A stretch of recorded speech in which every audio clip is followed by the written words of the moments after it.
This is Kutztown Live, Kutztown University's campus and community radio magazine, with regular guest segments with the Northeast Berks Chamber of Commerce. More information can be found on our Kutztown University Radio website. And now, from the studios of Kutztown University Radio, Kutztown Live. Well, hello. This is Lori D'Onofrio-Galli from the Northeast Berks Chamber of Commerce, and we're here for our weekly Kutztown Live segment with one of our Northeast Berks Chamber business members. Today, I'm excited to welcome to the program Al Ottinger. Al, did you realize that in February, you were a member of the Northeast Berks Chamber for 15 years? I did not realize that, but thank you for letting me know that. Sure. Well, I knew you were an established member, so of course I checked the records. And Al is with QIC Incorporated. When I first met you, Al, which was in 2015, you were actually serving as a member of the board of directors of the chamber. So we're glad to keep you in our network of businesses. And today we are going to be asking you a few questions so that you can share not only your business story, but some of your expertise and observations on some recent transformations in the business landscape. Why don't you tell us a little bit about your early career and then what you characterize in your bio as one of the greatest transformations in your career? Sure, Roy. Thanks. I got my first exposure to small business actually as a middle school student, handyman, working in a family-owned jewelry store. And I worked there part-time through college. And it was a great experience and really had not any exposure like that before. We obtained materials engineering, Bachelor of Science, and then I moved into 2 corporate jobs utilizing those skills. And the second one, I ended up meeting my future business partner. And at 25 years of age, I began the journey to co-found a metal casting business with him and several partners. And the journey continued over the next 22 years, at which point we successfully sold the business. And during that period, there was significant growth, both in revenues, but also for me professionally. And I experienced firsthand many of the challenges faced by all small business leaders. Which is invaluable and gives me a great appreciation for it. After selling the business, I began that transformation from being top dog to being a situational leader in the new company with differing responsibilities. And that required the development of new set of skills. And through that segment of career, one, I realized the value of my experience, but also how I could share those with other businesses and development of their team to achieve be able to beat the challenges that are thrown at all small businesses. And then kind of formalized that after I left the guy that bought my business, and I joined Action Business Coaching, got some excellent training and experience working with business leaders in many industries. I just want to pause for a moment. I really love the phrase situational leader. You know, certainly I'm familiar with interim leadership opportunities, interim directors, interim executive directors.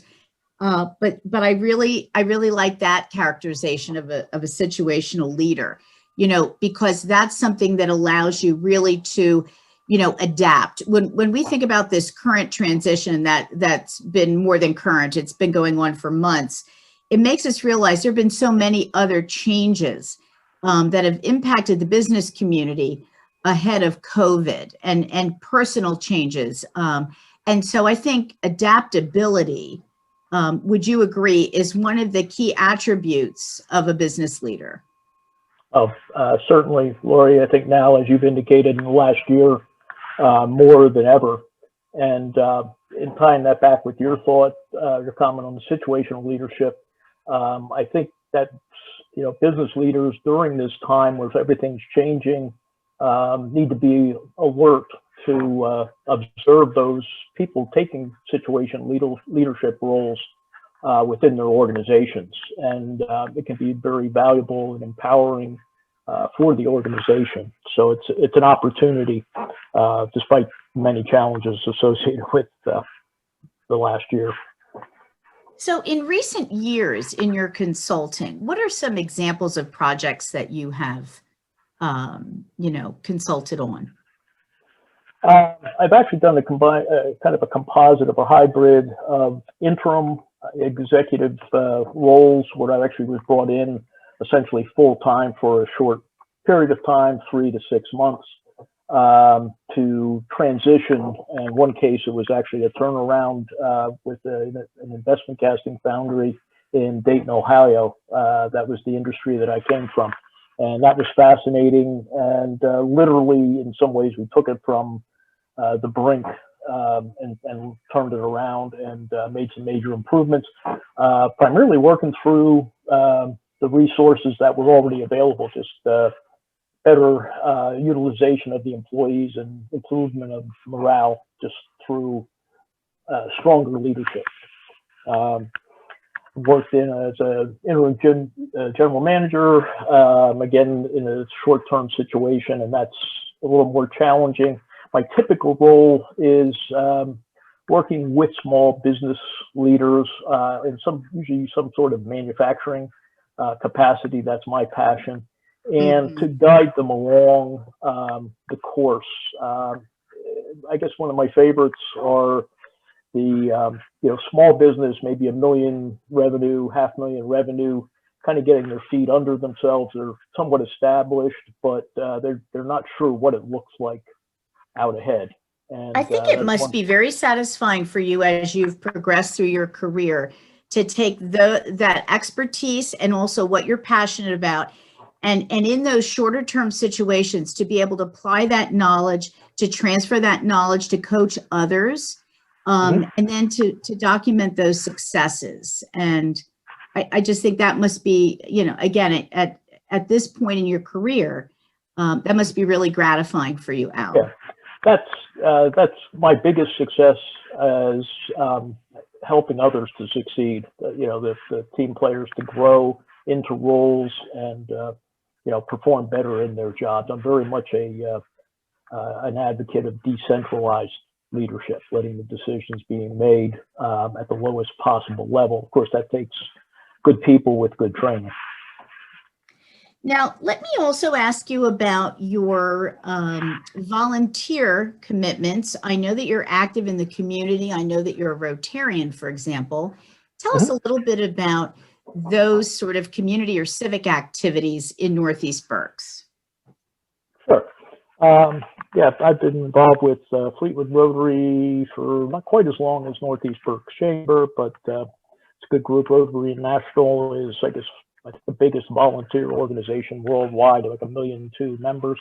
So it's great in that you can have an impact globally, but most of the efforts are focused locally within the community, doing projects. We're doing a backpack pack project with the Fleetwood schools, providing backpacks packed with food for over the weekends, because of it's amazing how many kids have food insecurities.